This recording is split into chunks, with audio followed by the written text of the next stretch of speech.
Hi all. So in today's lecture, we are going to be discussing semi-definite programming. So semi-definite programming is an extension of our usual linear programming, and it will allow us to produce better approximation algorithms for a variety of problems. In particular, today we are going to go back to discussing our very old max cut problem. Okay, and I'll give you the better than half approximation algorithm that I had promised you at the start of the course. Now, before we go into today's lecture, a few announcements. So quiz 3, which was supposed to be held on March 19th in the second exam slot, will be conducted as a take-home quiz. The time limit will be something like 12 hours on April 19th. Okay, and this contributes 10 marks to the final grade. The topics are duality and primal dual algorithms primarily.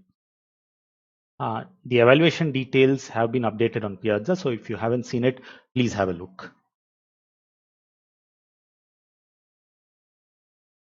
Okay, so today's lecture and the next lecture will both be dealing with semi-definite programming.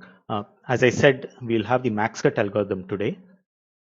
And in the next class, we'll see a slightly more involved algorithm for coloring three colorable graphs. Okay, so the common thread is that we are going to use randomized rounding techniques, except at this point, we won't be applying them to linear programs, but we'll be applying them to semi-definite programs. Okay.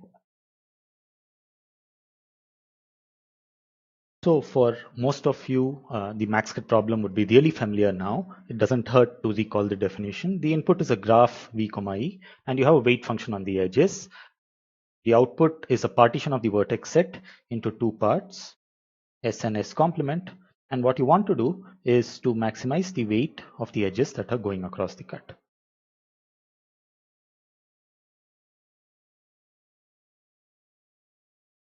Now, what we had seen before was a number of techniques, including local search.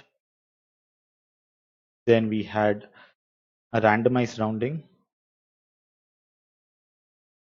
and also an LP based method. This was a purely randomized algorithm, in fact. And all of these seem to get stuck at something like a half approximation. And the question was, why can't we do better? In fact, this was the question for around 20 years until Gomans and Williamson came up with a 0.878 approximation. I think this was around 94, plus minus a couple of years. And this is the algorithm that we'll see today.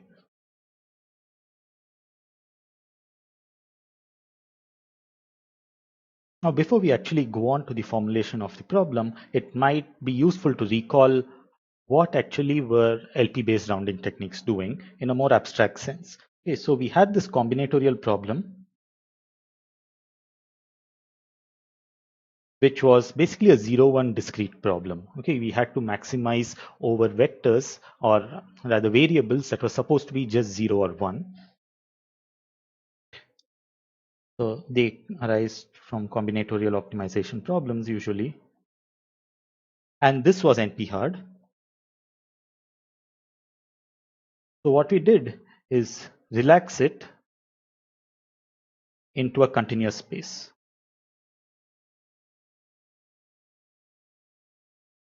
Okay, now the continuous space that we did relax it into usually was expressed as solutions of a linear program. And now, for some reason, solving the problem in the continuous space was actually possible in polynomial time, although this was not really the original problem. So we found the optimal solution. But in this continuous world, it's not of much use to us, okay, because the original problem was discrete. So what we did was to find, and this was the important step, a rounding method back to a discrete solution.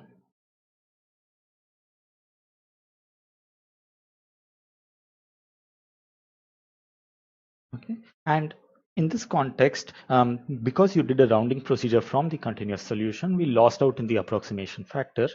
Depending on how good the rounding was, we would end up with better and better approximate solutions. That is, the solution that we map the continuous solution 2 would get closer and closer to the discrete optimal solution in some way if we had better algorithms. Now, what we are going to do when we do introduce the formulation for the max cut problem in the continuous space is to replace this LP by a SDP, which is a stronger form.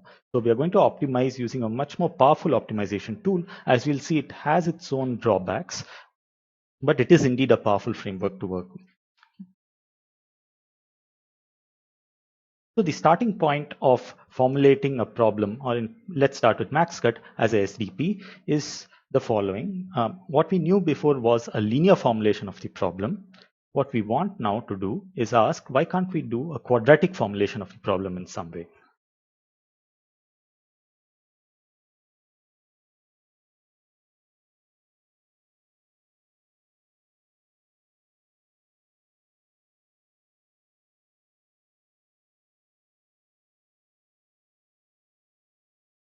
Now, in the quadratic formulation, it will help, as we'll see, to introduce variables that are not 0, 1, but are actually minus 1 or 1.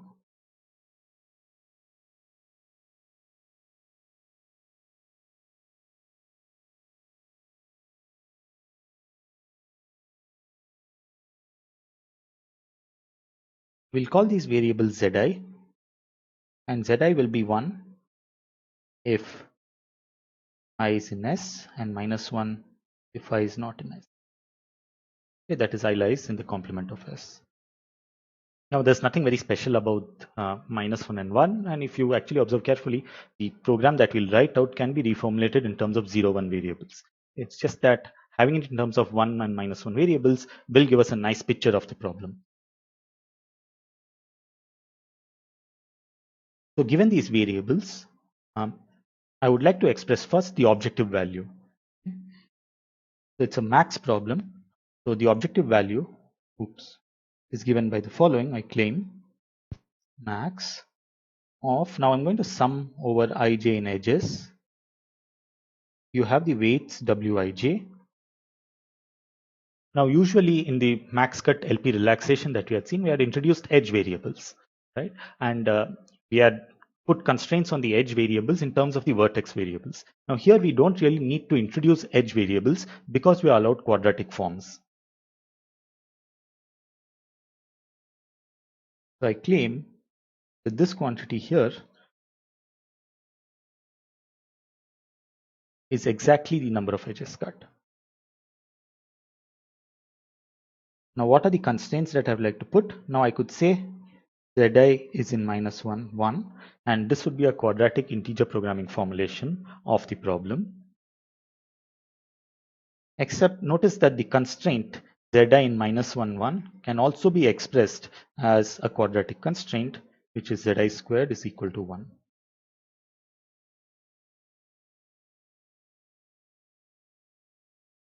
So let us quickly justify why the objective does what we want when restricted to the constraint Zi squared equal to 1. If Zi, Zj are of opposite signs, okay, then the product Zi, Zj is equal to 1.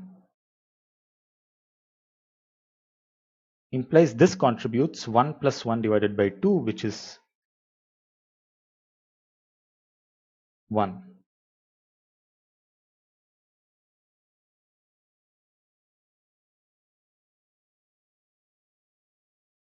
Okay, and if Zi and Zj are of the same sign, of course the product Zi Zj is equal to 1, and so the contribution of such a term to the objective value is equal to 0. So this exactly counts the number of edges going across a cut SS complement. And so if I maximize this over all possible values of Zi that satisfy the constraints, I am going to end up with the exact value of the max cut in the graph, and the variable Zi's will give me or will indicate the optimal set S, S complement. Okay, so I'm going to call this a quadratic program.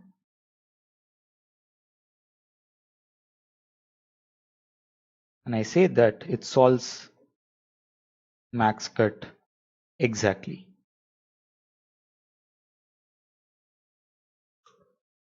Okay. So of course, this is NP hard. And so we do not expect to solve QP1 in polynomial time if we take P not equal to NP. So given this, what are we going to do is to actually relax the problem in some way. And this is where the trick comes in. We are not going to relax it in the usual way because looking at the constraint zi squared equal to 1, it's not exactly clear how do you relax such a quadratic constraint. Now in the linear programming world, it was really clear that if zi was lying in the integer set 0, 1, then you could relax it to zi being between 0 and 1 in the continuous range. What do we do here?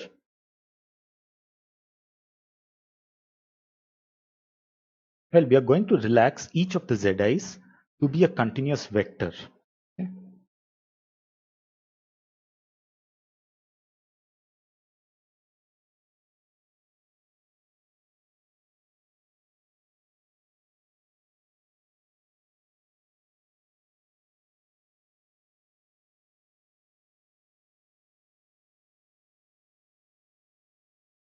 Okay, so I'm going to allow new variables, which are the relaxed version of the zi variables. I'm going to call them vi, and each vi is a vector in n-dimensional space. Okay, so for every vertex, you have a vector variable. Okay, so it looks like this whole vector.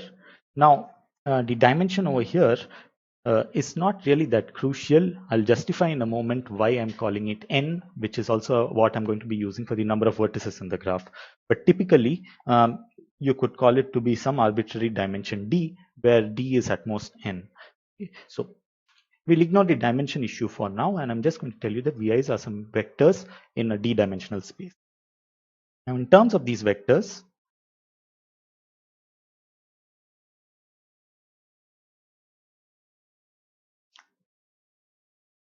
I'm going to rewrite the relaxation, and I'm going to call it SDP1. The term SDP, I'll explain why I'm calling it a SDP. It's going to be a max over vectors in Rn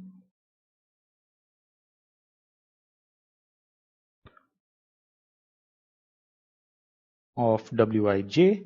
I'm going to replace the product between scalar variables Zi and Zj by the product between vector variables Vi and Vj. And what is the notion of a product between vector variables? I'm just going to take the inner product between them. I'm going to call this Vi transpose Vj by 2, such that now again this is Zi squared, and how am I going to express that in terms of the vectors in relaxed form? I'm going to replace Zi squared by inner product between Vi and Vi, which is norm of Vi squared.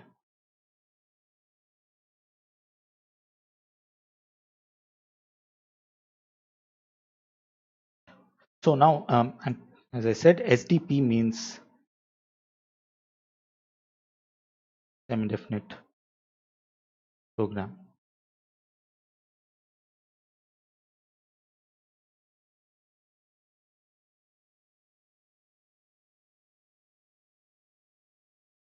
Now, you should be able to convince yourself that this is a relaxation of my original QP1. And by relaxation, as you recall, it must be that the original domain is a subset of the new domain. Okay, so now we are solving the optimization problem over a larger domain. Now, this is because in the ideal solution,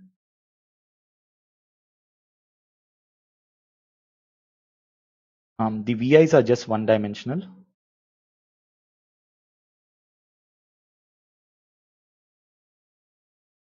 Okay, and by one-dimensional, what do I mean? That they might have other dummy coordinates, but let us say the first coordinate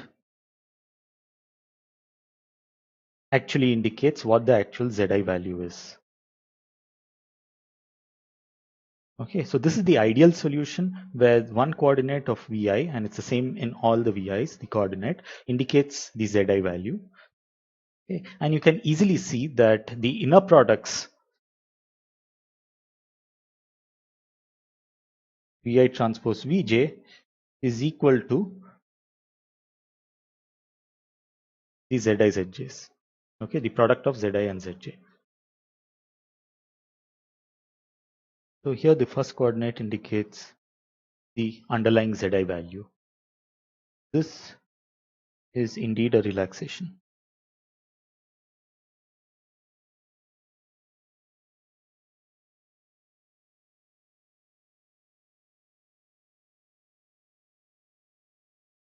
So here's our initial quadratic program, and here's the relaxation into continuous space. Now I call it continuous space because notice that the entries of Vi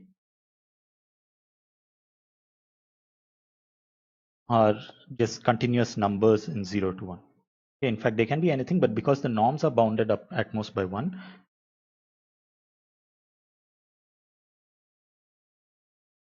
and see that the entries are continuous in -1. Okay. So the way to think about this is for each, here's my sphere, which is in n dimensions. Okay, and for each vertex, I have a vector on the sphere. Okay, and because they are allowed to continuously vary across the sphere, such that the objective value mentioned in the semi-definite program is maximized, we have a continuous relaxation of the problem.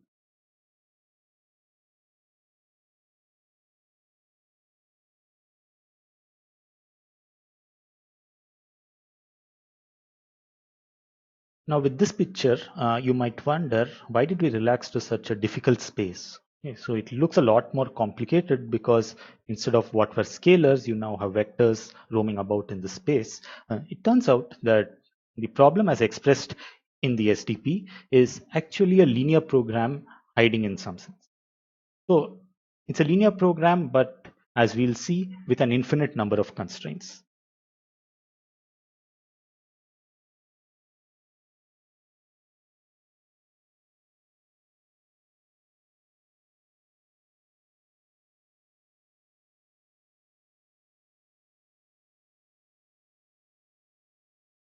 And I'm going to spend some time justifying why this is true.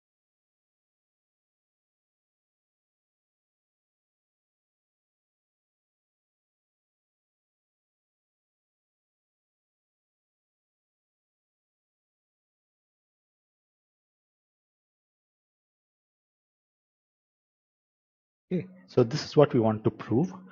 Well, we won't give a completely formal proof of it, and as you see, I've put LP in quotes over here. I will try to convince you that such a program like SDP1 can actually be solved in polynomial time. So the way to see this is, first of all, to replace the quadratic terms that occur as inner products over there in the SDP by linear terms. And the way we do this usually is introduce new variables. In fact, let me call it say rho ij be equal to the inner product of Vi transpose Vj. So this means basically that rho ii in particular is equal to the inner product of Vi with itself. Okay, and the constraint is saying that rho ii is equal to 1. Now you can view the variables rho ij as a matrix. Okay, so we'll come to that in a moment.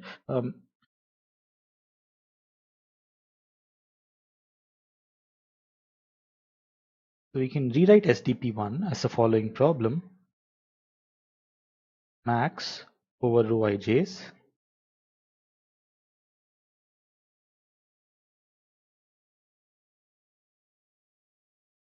ij me of wij times 1 minus rho ij by 2, subject to the constraint that rho ii is equal to 1.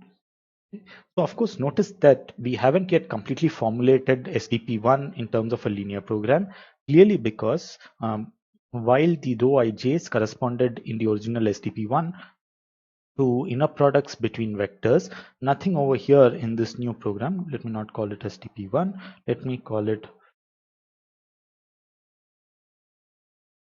just problem 1 or reformulation 1. Nothing in P1 actually puts a bound on the rho ij's. So as written over here, without further constraints, the value of P1 viewed as an optimization problem is unbounded because the rho ij's can just take values close to infinity. So now how do I enforce the following fact that the constraint that I want to put in here is that there exist vectors v1, v2, so on until vn such that rho ij is equal to Vi transpose Vj. This holds for all I in V, and then there is a existential constraint.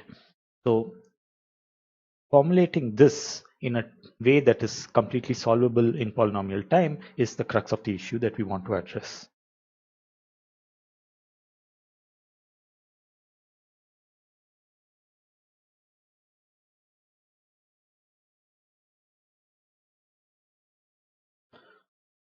Okay, so I'm going to work with this particular problem P1.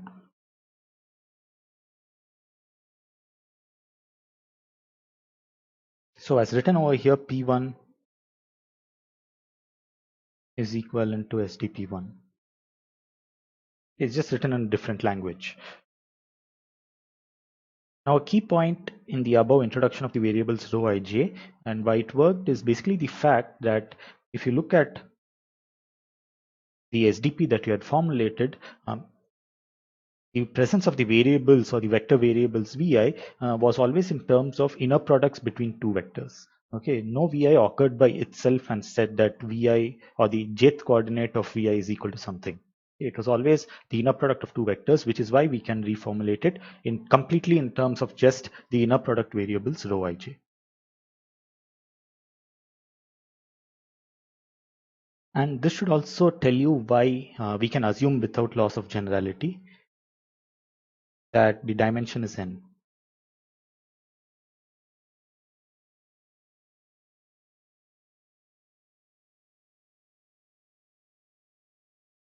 Okay, where n is actually the number of variables. This is just a simple fact in linear algebra that if you have n vectors and everything is expressed in terms of the dot products, then you can assume without loss of generality that the vectors lie in some n-dimensional space. Now, if you want to look at expressing this constraint, it is worthwhile to actually ask what properties does such a matrix satisfy. Okay, that is, if there was a matrix P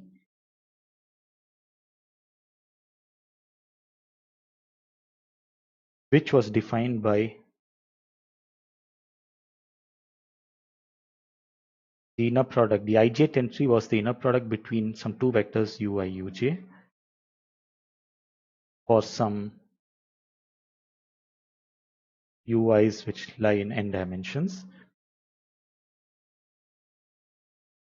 So this such a matrix, first of all, is called the Gram matrix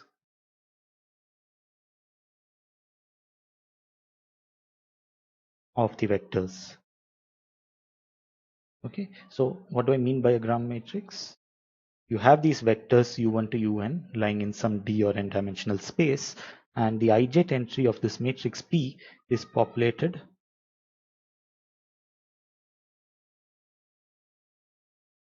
by ui transpose uj.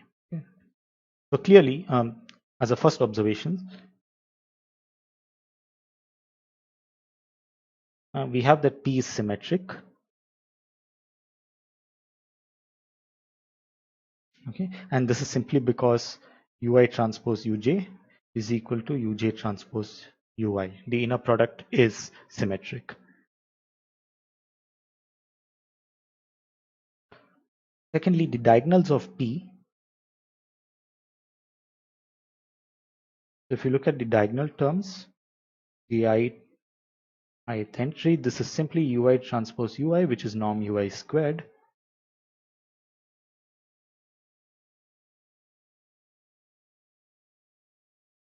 And notice that this is always non-negative. Okay. And thirdly, we can see that P is actually the product of two n cross n matrices.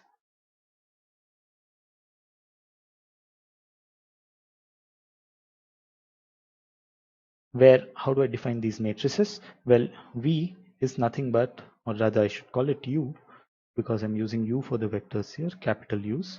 U is simply the matrix of the U's UI stacked together, and U transpose will look like this. So notice that the ijth entry of P is then clearly the inner product between ui, and uj.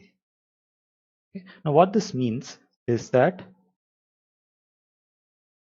for any vector x in Rn,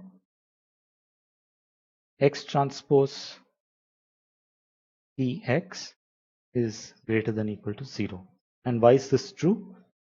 This is because you get x transpose Px is equal to x transpose u transpose ux, and this is greater than equal to, or rather this, let me put this as an intermediate step as xu, which is a vector,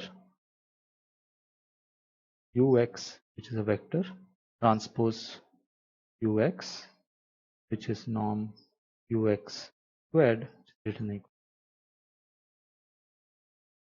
Now this here is a key property.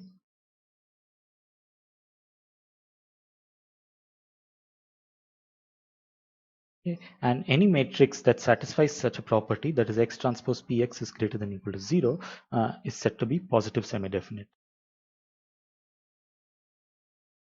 So here's a definition.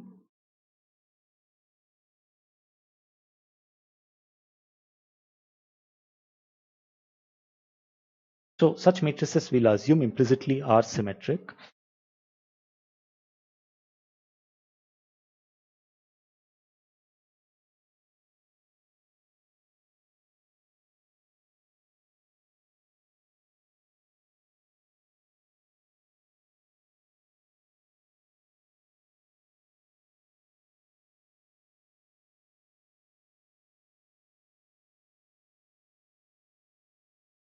Okay.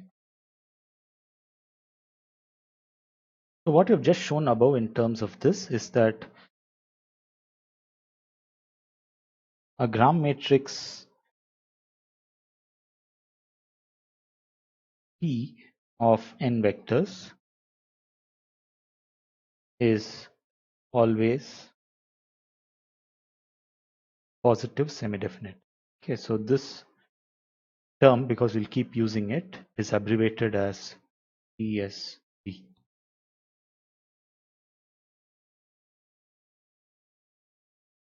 So a characterization of PSD matrices is what we'll use while writing out our constraints, okay, for P. So here's a theorem.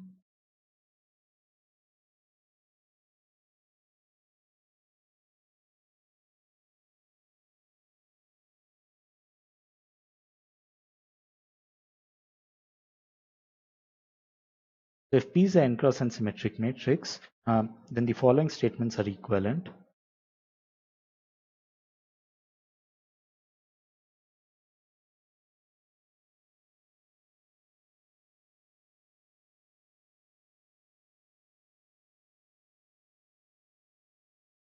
So the first one is there exists, well, let me write it as n cross n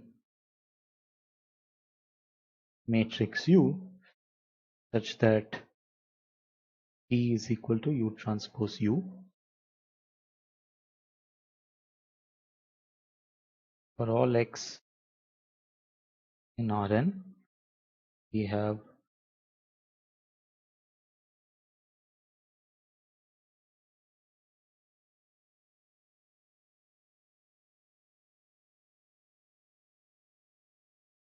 and finally P has all its eigenvalues real and greater than equal to 0.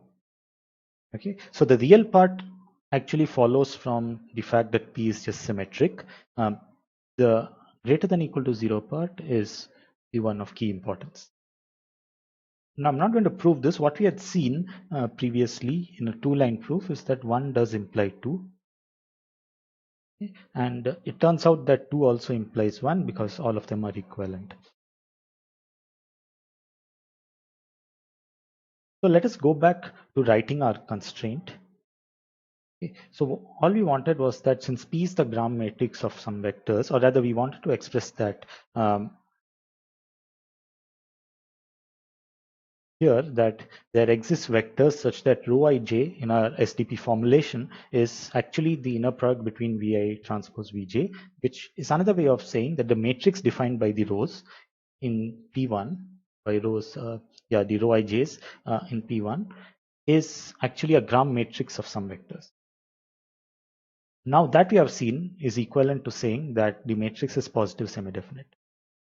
So putting all this together, we get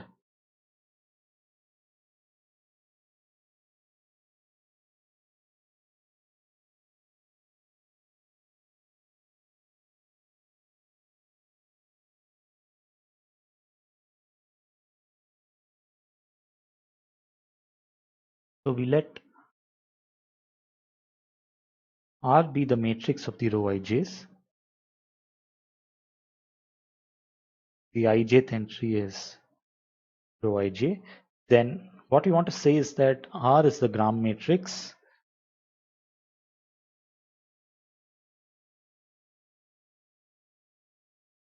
of some vectors is equivalent to R is positive semi-definite is equivalent to saying that R has all, or rather, let me say having all eigenvalues greater than or equal to 0 is equivalent to saying R has minimum eigenvalue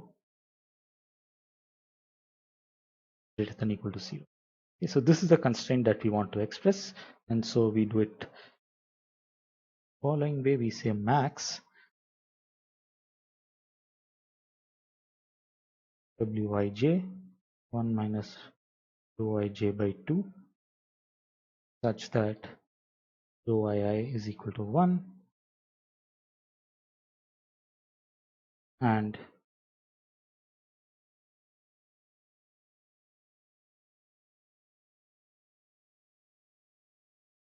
R is Psd, where R is basically the matrix of the rho ij's as defined.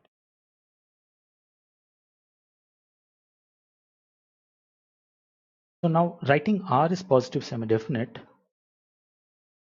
as I said, is just writing X transpose Rx is greater than or equal to 0 for all X in Rn. So for any vector X, this holds. Now these are infinitely many constraints.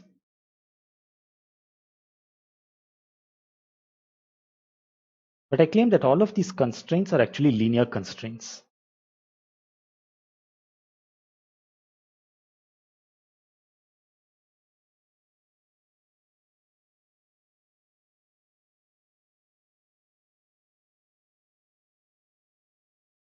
And why is this? Because expressed in terms of the rho ij, if you take any vector X, then X transpose Rx is simply the sum over I and j being in 1 and n of xi, xj, rho ij.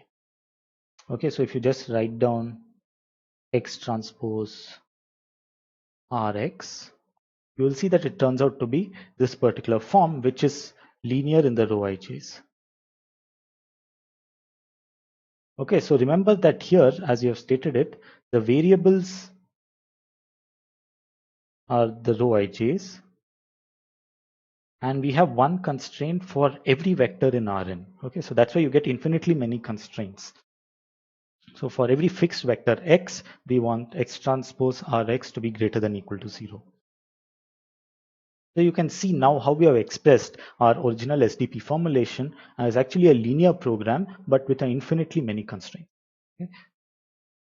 Now, this is a really large linear program. Okay. And you might wonder, why is it solvable? Now, if you recall, we could at some point solve exponentially large linear programs, that is linear programs with an exponential number of constraints using a separation oracle. Now the same principle also applies over here. Okay. So what we want is a separation oracle for these constraints that runs in polynomial time.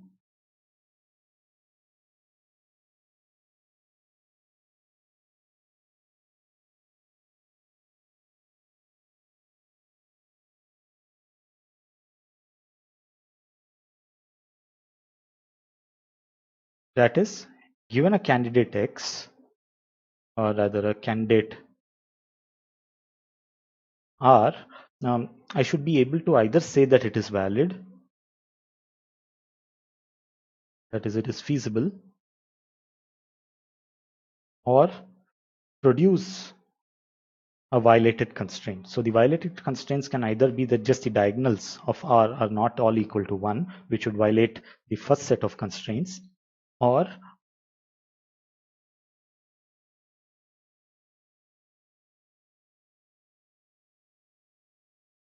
an X, that is a vector X, such that X transpose Rx is less than 0.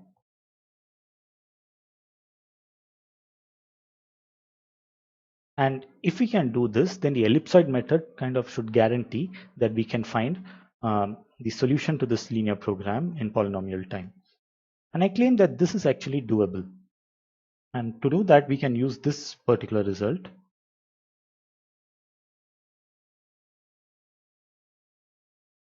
Given a matrix,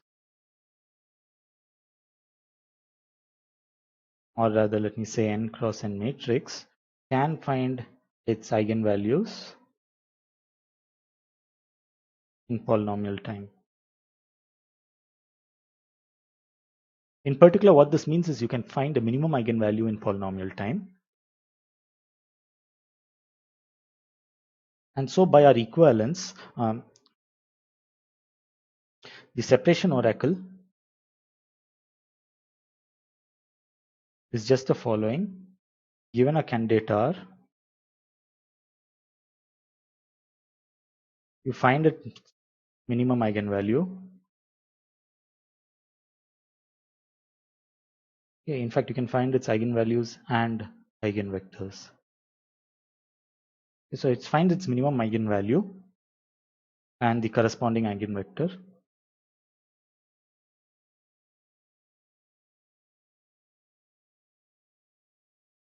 I'll call its minimum eigenvalue as lambda min. Okay. If lambda min is greater than or equal to 0, say feasible. Okay, and by feasible, I mean, of course, you're going to check whether the row II values are all 1. So that is just a simple linear time check. Above that, if lambda min is greater than or equal to 0, then you say feasible. That is if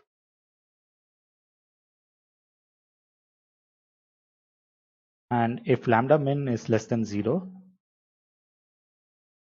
then what do we do? Well, I claim we have a violated constraint simply because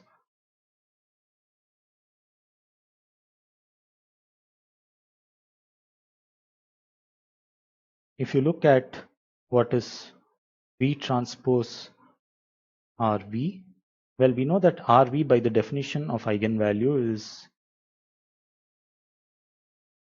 equal to lambda min times V, which is lambda min times norm of V squared, and norm of V squared is actually greater than or equal to 0. In fact, it is 1 if you define it as the norm of an eigenvector. And so you get a violated constraint. That is, you get a vector V such that V transpose RV is less than 0.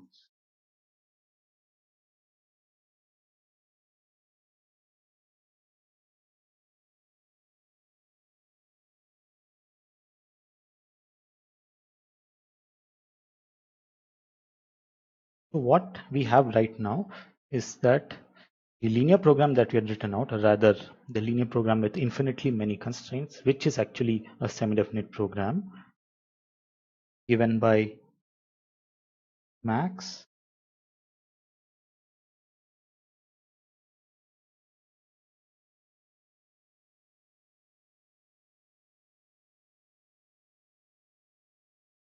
one minus rho ij by 2 times wij, subject to the constraints that rho ii is equal to 1 for I and v, and the matrix defined by the rows rho ij's, that is, we called it R, is positive semi-definite. Yeah. So this particular program is solvable in polynomial time. At least I've given you a hand wavy proof, so to say, of this fact. Now, some notation. Usually when we say that a matrix M is PSD, it's represented by M being this curly greater than equal to 0. Okay. Like this as R being greater than equal to 0 in this form, where I've defined R is equal to the matrix of the row ij's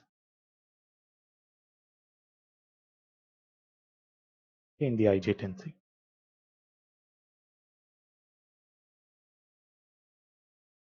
Okay. Now for clarity, let me write down the original SDP that we began with. Okay, that was the following.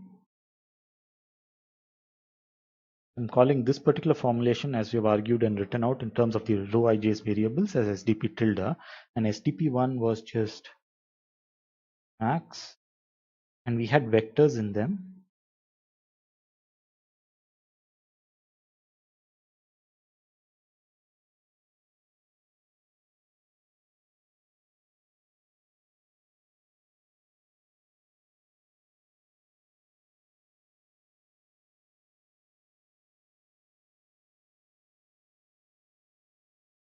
The maximum was over vi being vectors in Rn. Here it's over row ij's.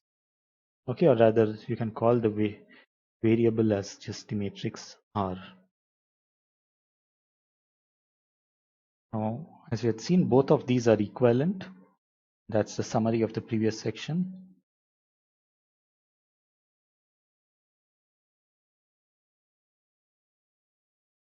M is PSD, another way of saying that X transpose Mx greater than equal to 0 for all X in Rn, where M is n cross n. And that is why these are called semi-definite programs, because we are actually optimizing over a matrix, okay, such that the matrix is positive semi-definite. That's where the word semi-definite programming comes in. Before, when we are optimizing for a linear program, we just had the constraints that these zi's are real numbers. Okay, and with the semi-definite constraint added in, we introduced the new name semi-definite programming. Now, while SDP tilde 1 kind of makes it clear why the word semi-definite is there, expressed the more useful form for our combinatorial optimization problems will be SDP1, that is written in terms of vectors, and such an expression of a semi-definite program, it's always going to be possible because of the equivalence that we had shown before. Whenever you want to optimize over a matrix, it's like saying that the matrix that is positive semi-definite is equivalent to saying that the matrix is a Gram matrix of some vectors. So such an expression is called a vector program. Like, it's just in some sense another name of the for semi-definite programs, except that you're writing down explicitly the inner products between vectors. Okay, therefore you don't need the positive semi-definite constraints separately, because that is implied by the fact that your variables are inner products of vectors. So using this fact or these observations that such vector programs can be solved in polynomial time, let's go on to actually solve our max-cut problem. So the heavy hammer that we'll use is going to be the following.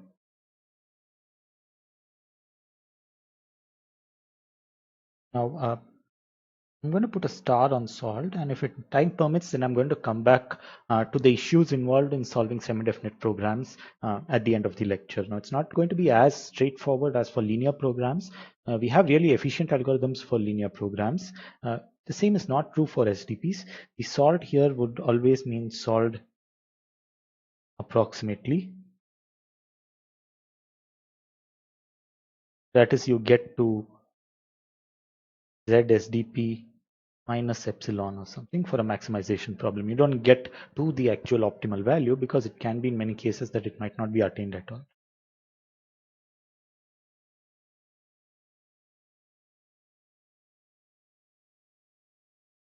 I just wanted to keep this caveat in mind. Prefer linear programs, they exist. So let's go back to our max cut vector program. So here's our vector program for maxcut. So the first step in the algorithm, like for other LP based algorithm, is to just solve this optimization problem.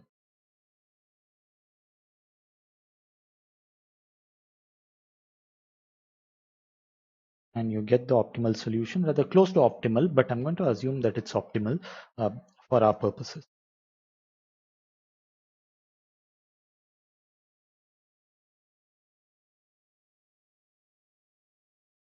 And the objective value will be, say, ZVP.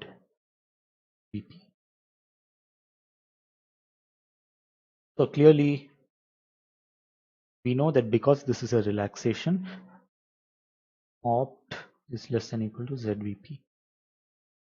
Now, what do you actually get when you solve the vector program? Well, each of these VIs are vectors in Rn. Now, there's a small point here that I've not mentioned. I'd said that SDPs are solvable in the form that were mentioned in terms of the matrix R. And you might ask, how do we get these vectors if I solve the SDP in its matrix form? Well, it's not very difficult. There's a process called the Cholesky decomposition, in which using this matrix R, you can actually decompose the R into its V transpose V and extract out the underlying vectors V. Okay, so we are going to go ahead assuming that the vector programs can be solved. Okay, so you get as output these vectors. Now, what do these look like? Well, all of them are unit vectors, so they lie on a sphere. Here's your sphere is there. Your vectors are actually distributed within that.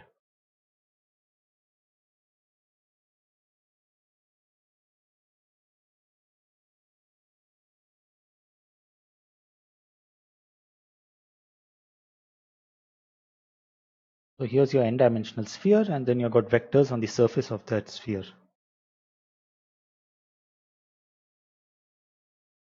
Now the question is, we wanted +1 or -1 values at the end, right? So we wanted +1, -1 values for every vertex I, so that we can decide what the partition of the vertex set is. How do we go from these vectors to a partition of the vertex set? Well, it's kind of like saying we want to put vertices together, and what we want is, if you look at the vector program, the value is high on the vectors that it wants to separate out. That is, you look at the dot product value of Vi and Vj, and if this is really negative,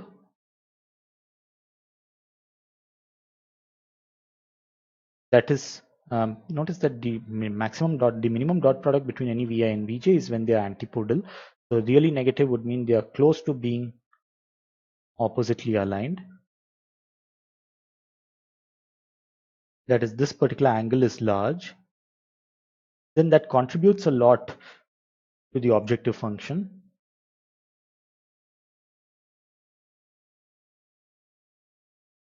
Okay, and so we would actually like this to be separated.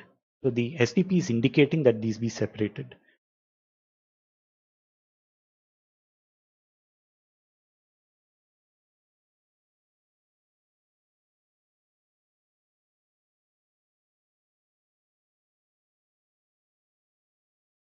And similarly, if Vi transpose Vj is small, that is, or rather is large, so the maximum value that it can be is 1 if both the vectors Vi and Vj are exactly aligned with each other. Then the vectors look something like this. They are close to each other. That means the SDP indicates that since they anyway don't contribute to the objective value in the SDP, you might as well put them together.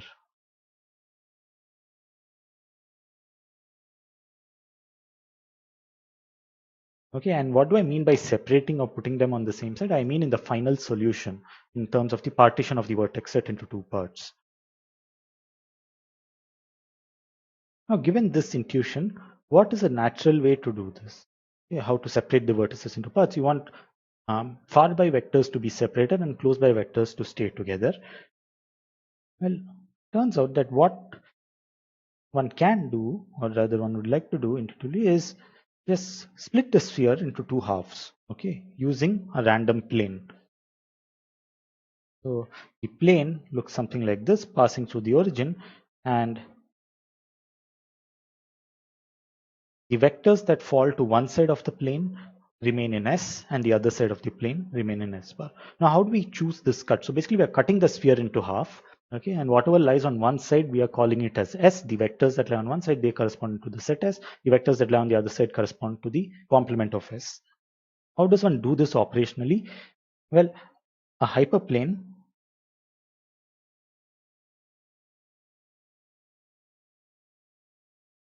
is defined by its normal.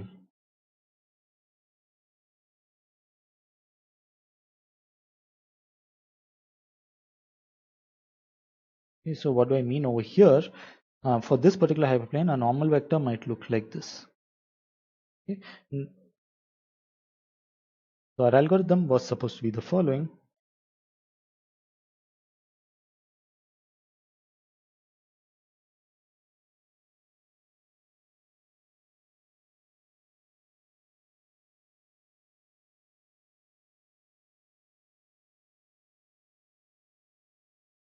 And whatever one side equal to S bar. So this intuition in terms of the normal vector, choose a unit vector. So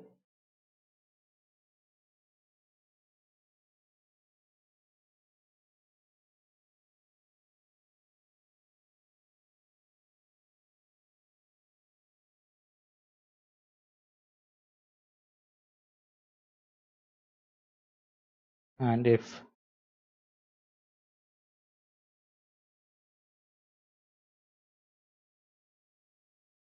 Vi transpose P is greater than 0, then you put I in S. Vi transpose P is less than 0, you put I in S bar. Okay, so this is the kind of operational way of how you go about doing what I've indicated above. Now the key point is to not choose any fixed hyperplane, but to choose the hyperplane randomly. And what do I mean choose a hyperplane randomly? Well, think of the hyperplane as all of them are passing through the origin, so they can be any one random hyperplane around the sphere, and picking a uniformly random hyperplane is equivalent to picking a uniformly random unit vector first, and then the corresponding hyperplane is then defined according to the uniquely by that particular vector P. So when I choose a unit vector, okay,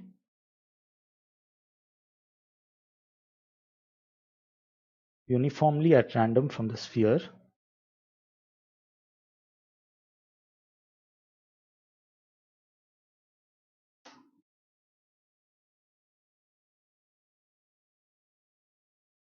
okay.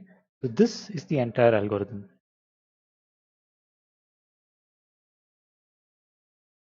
So a unit vector uniformly at random means a vector uniformly on the surface of the sphere.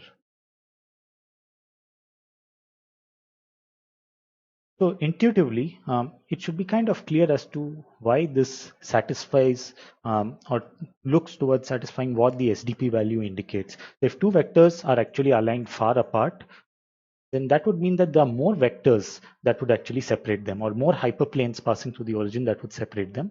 And if they are close together, then very few hyperplanes would separate them. Okay, so the way to look at it is possibly in terms of the extremes. If Vi and Vj are exactly oppositely aligned, then almost every hyperplane through the origin separates them. Okay, so they are separated with probability 1. And if Vi and Vj are exactly collinear, then with probability 0, a hyperplane separates them.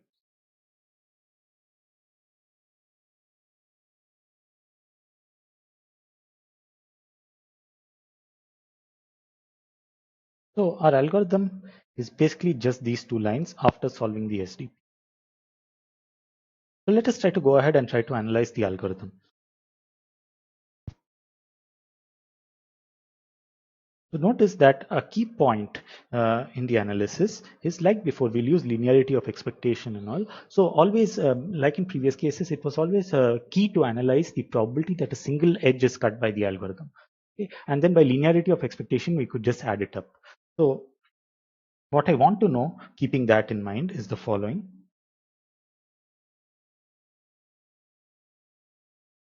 Let us take two vectors on the unit sphere. Okay, the probability that they are separated, that is, one falls in S and the other falls in S bar.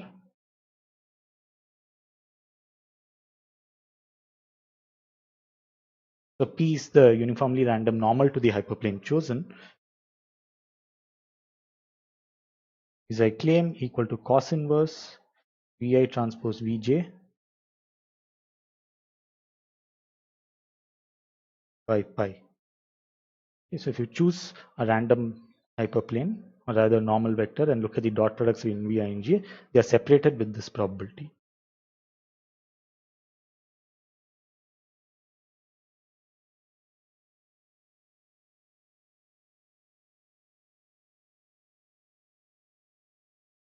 Cos inverse. Okay, so now the way to do this is just look at the picture geometrically. Now Vi and Vj are two unit vectors, so they span a two-dimensional subspace. Let alpha be the angle between Vi and Vj, and you just look at the plane that contains Vi and Vj. I'm talking about a plane, in fact, not even a hyperplane, because Vi and Vj, if you just look at their span, it is some two-dimensional subspace. So let me say Vi and Vj looks like this. Here's Vi, here's Vj, and they actually lie in the plane of the paper. Okay, the angle is alpha.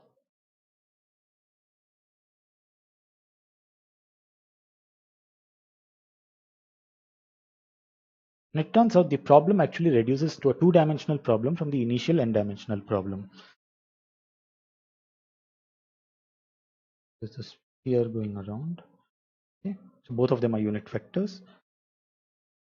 Now, what does P look like? Now, P, it lies on the n-dimensional sphere. What I want to do is to project the P down to this particular plane.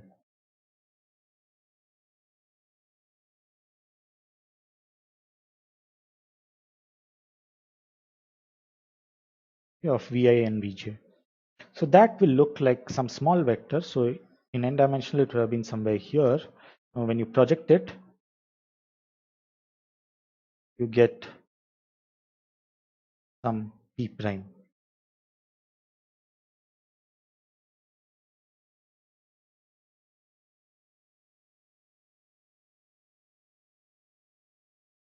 Okay, and notice that the inner product between P prime and Vi, so let me call that Vi transpose P prime, is equal to Vi, the inner product between Vi and P. Okay, because all you have done is eliminated the component which is perpendicular to Vi. And similarly, this also holds for Vj.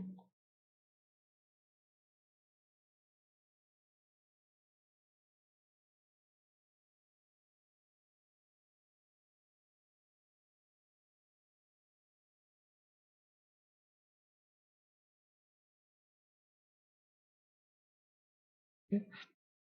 Now, using this, the other claim is that this shadow of P, which we are calling P prime, the shadow in the Vi Vj plane, is actually symmetrically distributed around the origin.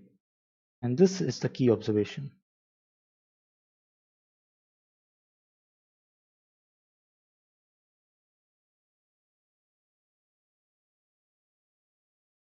Okay, so P was a random vector in this higher dimensional space, but when you project it to P prime, the length might shrink and change, but its distribution in terms of where it lies, like a dial around the origin, is going to be uniformly distributed.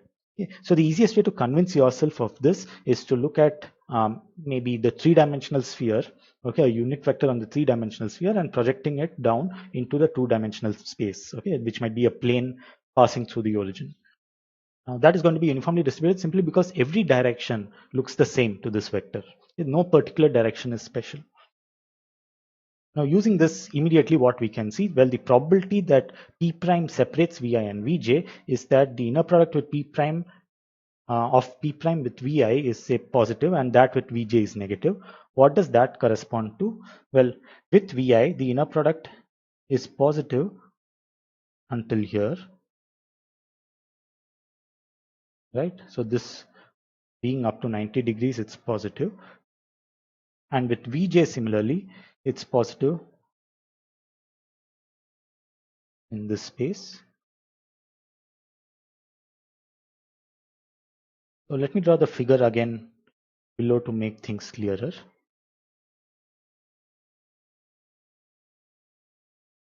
And the probability that the inner product between prime and Vi is of a different sign than the inner product between prime and Vj is exactly the probability that P prime lies in one of these two shaded regions. Because you can notice that for instance, in this particular shaded region over here, the inner product between P prime and Vj is positive, but the inner product between P prime and Vi is negative, and vice versa for the second wedge over here. The probability that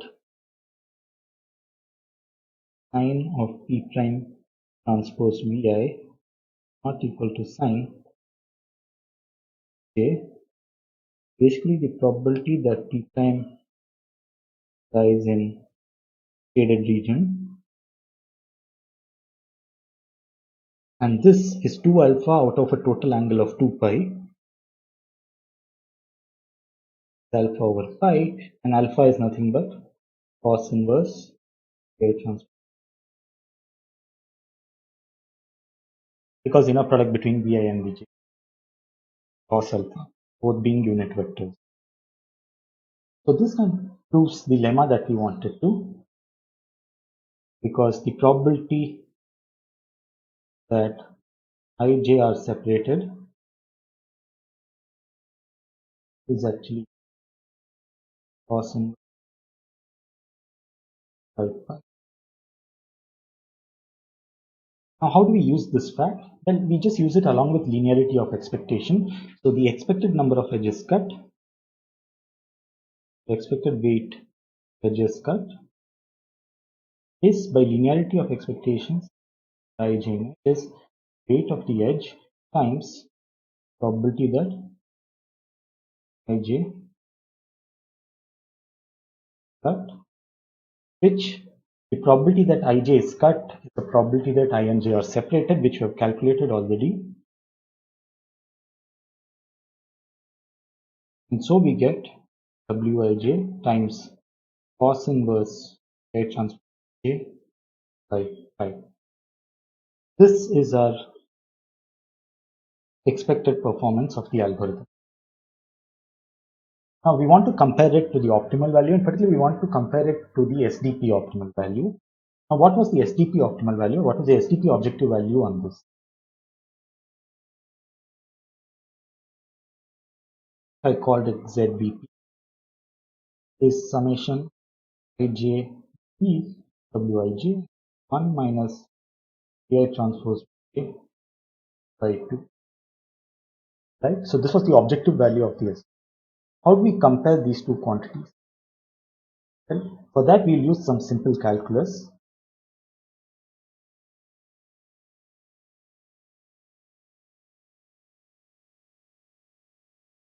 Aim is that for all z minus 1, 1, have cos inverse z over pi is greater than equal to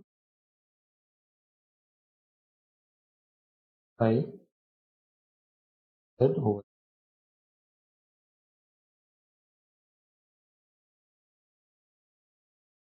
So how does this help us? Well, I'm not going to prove this particular statement. Usually the constant, which is, well, how do you prove this? You just take the minimum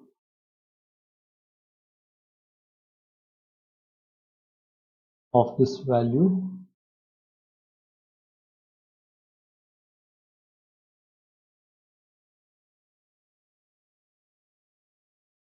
that it is equal to 0.8 this continued fraction, usually the constant, the minimum over z minus 1, this is usually referred to as Romans-Williams constant because it came up in this particular algorithm's context.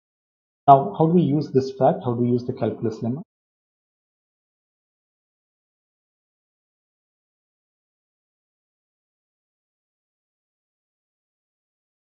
Know that the expected value of the algorithm greater than or equal to, well, we'll use it for every particular Vi transpose Vj that occurs in the summation of the expression for the expected value of the algorithm. So this is greater than or equal to 0.87 by weird number times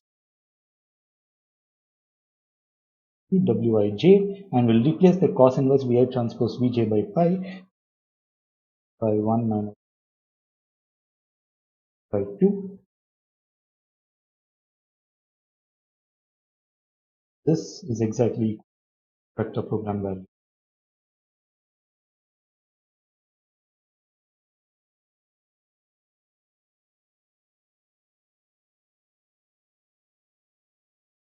At least number times opt. And this gives us a 0.878 approximation.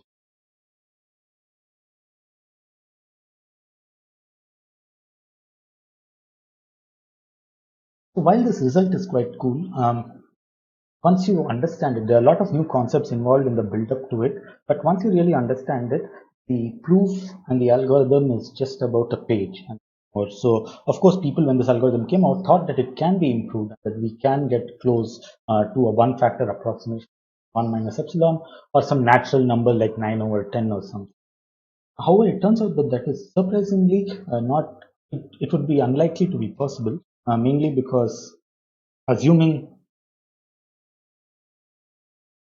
the unique games conjecture.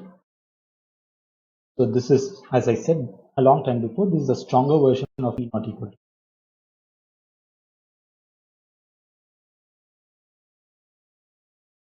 You cannot improve the approximation factor.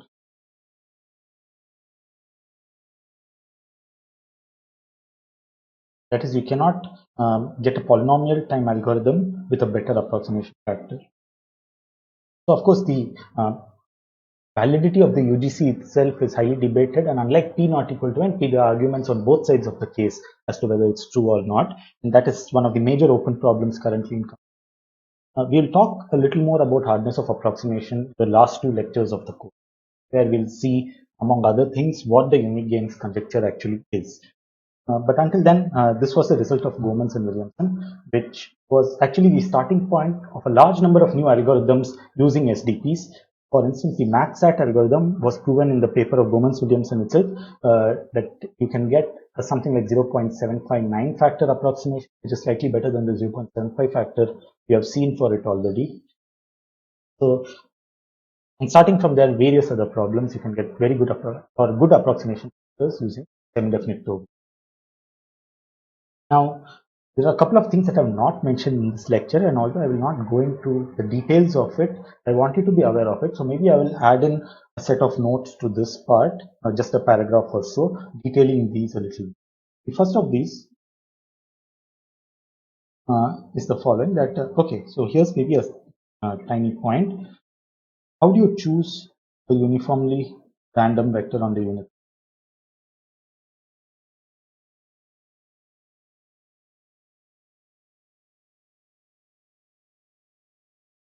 You can choose it randomly, but notice that it's not really a discrete space, a continuous space, where the coordinates of the vectors are actually correlated by the fact that their sum of squares is equal to 1. So how does one go about doing this? Turns out it's using Gaussian.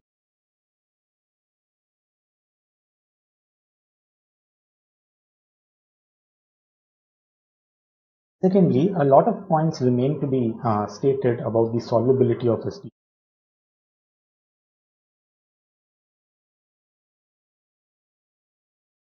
or rather the approximate solvability. And because these are not really important to us from an operational point of view in terms of approximation, keep them as a note. Then you can look at it more if you're. So that's all for today.